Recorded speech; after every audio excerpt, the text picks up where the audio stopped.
হাতে আর মাত্র 27 দিন বাকি, তারপরেই শুরু হবে দুর্গাপুজো। বাংলা এবং বাঙালির সব থেকে বড় উৎসব দুর্গা উৎসব। সেই দুর্গাপুজো ঘিরে মহানগরী থেকে জেলার বিভিন্ন প্রান্তে প্রস্তুতি ইতিমধ্যেই শুরু হয়ে গিয়েছে। কলকাতা কুমোরটুলি পাড়াতেও প্রতিমা শিল্পীরা দিনরাত এক করে প্রতিমা গড়ার কাজ শুরু করে দিয়েছেন। এবার কুমোরটুলিতেও দেখা গেল সেই ব্যস্ততার চিত্র।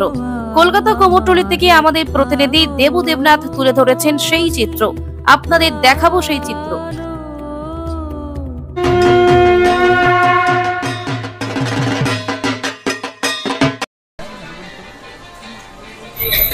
নমস্কার, এই মুহূর্তে আমরা চলে এসেছি কলকাতা কুমোরটুলিতে এবং কুমোরটুলির আজকে যে পটুয়াপাড়ার মৃৎশিল্পীরা কিভাবে তারা প্রতিমা তৈরি করছেন সেই ছবি কিন্তু আমরা আপনাদের সামনে তুলে ধরবো। কৈলাস থেকে মা উমা মর্তে আসছেন, সেই আশার আগমন বার্তা পৌঁছে গেছে বাংলার ঘরে ঘরে।